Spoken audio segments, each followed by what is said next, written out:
तू नंगा ही तो आया था, क्या घंटा लेके जाएगा, इसको हमने बेस्ट लिरिक्स का अवार्ड दिया है। क्या इंडिया का ये सबसे बेस्ट लिरिक्स था उस टाइम का?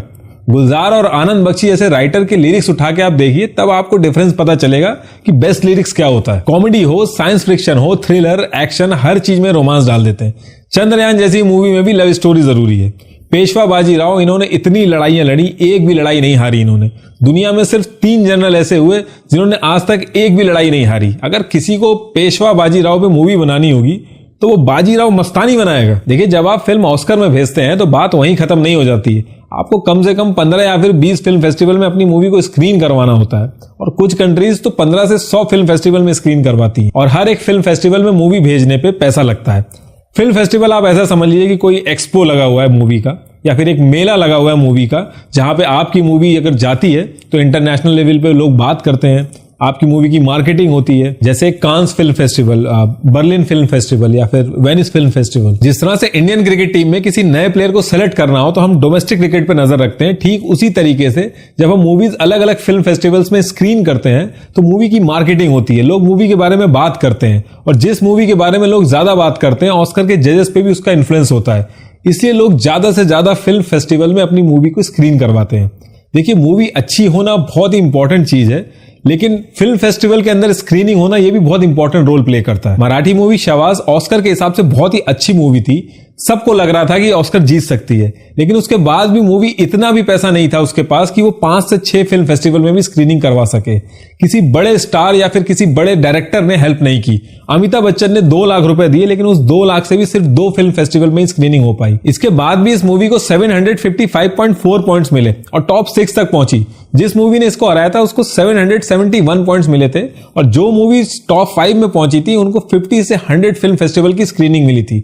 जितना पैसा हमने लगान की मार्केटिंग में लगाया था, अगर उतना पैसा इस मूवी पे लग गया होता तो शायद ये मूवी जीत भी सकती थी। देखिए, यूएस के अंदर एक ऑर्गेनाइजेशन है academy of motion picture arts and sciences, जो 1929 से हर साल एक फंक्शन कराती है जहां पे वो अवार्ड्स देती है, जिसको एकेडमी अवार्ड्स भी बोलते हैं, और हम लोग ऑस्कर के नाम से जानते हैं।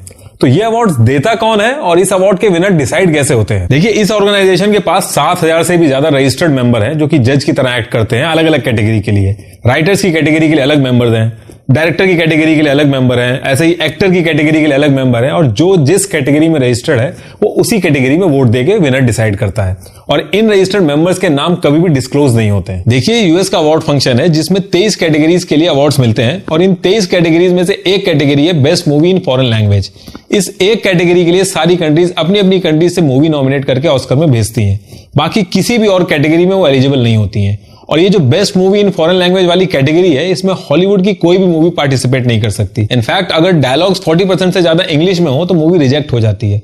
फिल्म फनी बॉय की बात करूं तो मैं मूवी इसलिए रिजेक्ट हो गई थी क्योंकि उसमें इंग्लिश में डायलॉग्स ज्यादा थे। और अगर कोई कंट्री बाकी कैटेगरी में पार्टिसिपेट करना चाहती है तो उसके लिए आपकी मूवी यूएस कॉमर्शियल थिएटर में एटलीस्ट 7 दिन तक चली होनी चाहिए। जब कंट्रीज अपने नॉमिनेशन भेज देती हैं, फिर ऑस्कर के रजिस्टर्ड मेंबर वोटिंग करके टॉप 10 मूवी सेलेक्ट करते हैं। उन टॉप 10 में से टॉप 5 सेलेक्ट होती हैं, और उन टॉप 5 में से एक मूवी जीतती है ऑस्कर। इंडिया से कौन सी मूवी ऑस्कर के लिए जाएगी ये डिसाइड करता है फिल्म फेडरेशन ऑफ इंडिया। हर वो मूवी जो प्रीवियस कैलेंडर के अक्टूबर और सितंबर के बीच में प्रोड्यूस हुई है, जिसके पास सेंसर सर्टिफिकेट है और 7 दिन तक इंडिया के कॉमर्शियल थिएटर में चली है, उस मूवी का प्रोड्यूसर एलिजिबल है फिल्म फेडरेशन को अपनी मूवी का नॉमिनेशन देने के लिए। जितने भी सबमिशन आते हैं उसमें से फिल्म फेडरेशन एक मूवी सेलेक्ट करके ऑस्कर के लिए भेज देता है। ऑल ओवर इंडिया से हर साल 1800 के करीब मूवीज प्रोड्यूस होती हैं।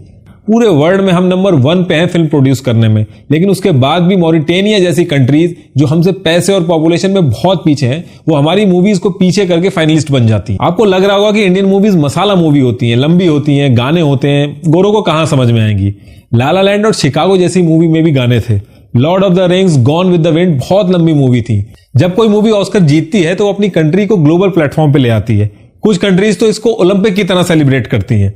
आप में से कितने लोगों ने पैरासाइट मूवी ऑस्कर जीतने के बाद देखी या सुनी?